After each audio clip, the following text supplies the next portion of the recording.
Hi, I'm Linda Ann. I'm back with another color art project. Today I'm using a canvas that was created previously when I did another project using Radiant Rains. And this is a canvas that had an overspray on it. Here are the materials that I used. I used the canvas, of course, then the Radiant Rain Mist, and the Twinkling H2Os. Twinkling H2Os from Color Arts.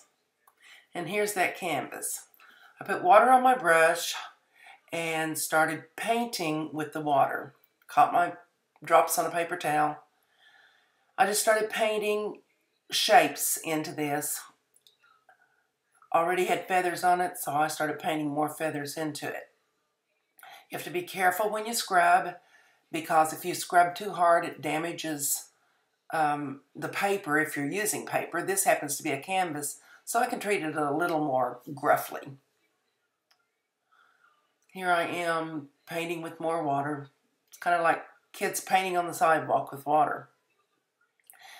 And then I lift it up with a paper towel, just rub over the watered area.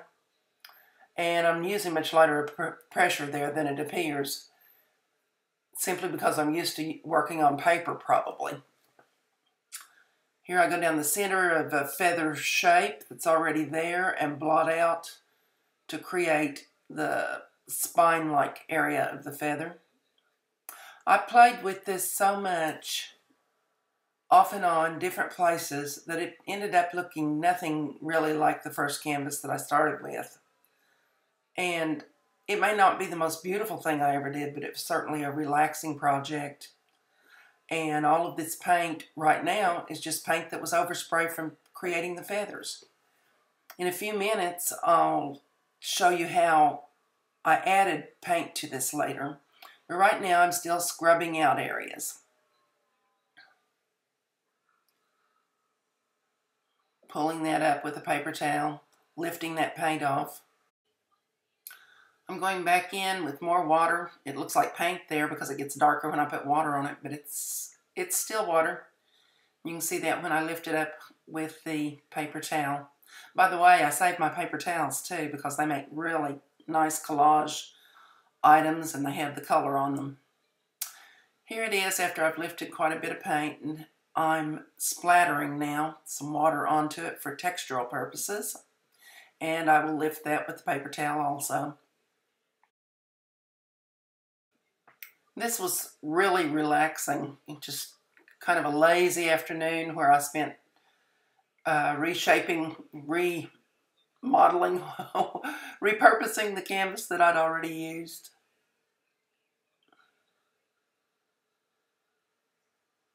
I never know where I'm going with my art unless I have a specific plan all mapped out. If I just pick up a canvas like this, I don't know what's going to happen. I just keep playing with it until I get to a stage that I like. If I don't like it, I put it away, and then I bring it back out later and rework it because I rarely waste anything. Here's a plate. Now I'm starting to add more color, and here's the plate that I use for a palette.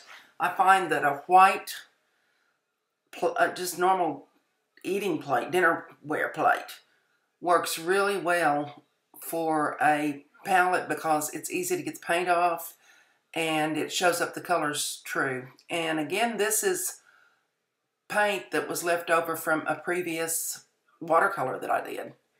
It is Twinkling H2Os from Color Art, my favorite paint company. I'm mixing some colors on this plate. Or should I refer to it as a palette? And then I'm painting them right into some of the white areas and some of the other areas that already have a little paint on them to just kind of enhance and bring out some areas that I want to bring out.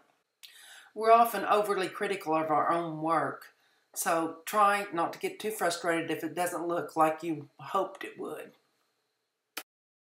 I'll probably end up going back to this canvas later because I wasn't totally satisfied with it in the end.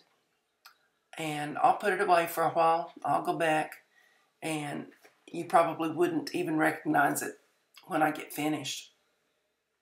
But these are the stages that I think some of us have to go through to develop our art. I really like layering.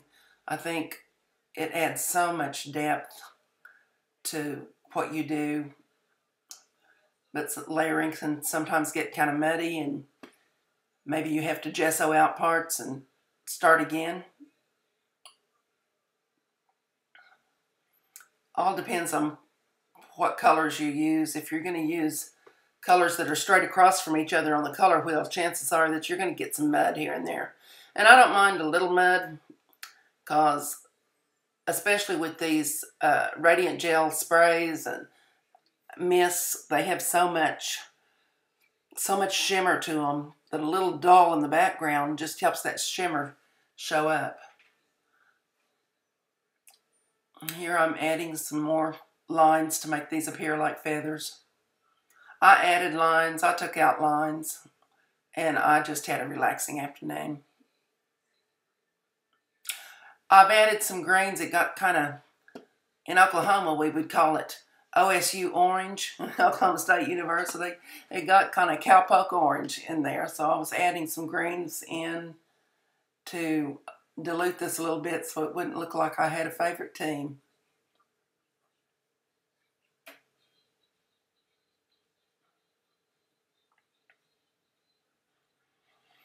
Here I go in with some blues, and when I lay those blues over the yellows, they turn greenish.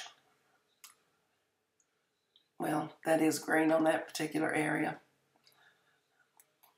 These colors are so mixed up with the twinkling H2Os on the palette by now that I don't even know what colors I use, because it's a mixture of a lot of H2Os, twinkling H2Os.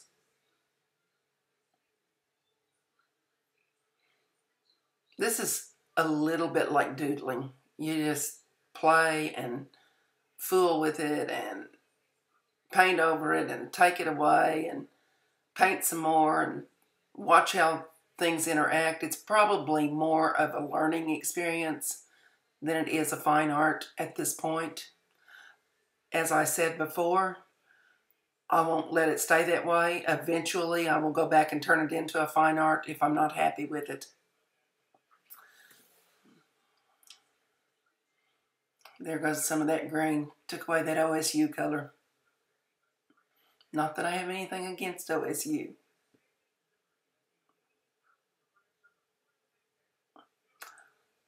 Okay, so it's beginning to develop a little more. And as you can see, I still have plenty of paint left from that previous watercolor on my plate over there on the palette that I'm using. Here I'm getting a little muddy, going around it lots of times. This was one area that I'm working on right now that I ended up not caring for too much. It wasn't the color that I didn't care for, but it ended up being the composition that I wasn't happy with. If you notice it right there, you can see it's kind of outlined, and I'm not crazy about that outline around that larger feather. It's rather subtle, so I can pull this canvas back out later and make any changes I want to. I splattered a little of the color from the plate at the top of the picture, and I'm showing it from different lights so that you can see how the shimmer changes. I hope you visit us at Color Art. Also, come over and visit me at Studio ABC, that's S-E-E, like see with your eyes, abc.blogspot.com. Would love to have a comment there. Thank you for watching. I'll see you again soon.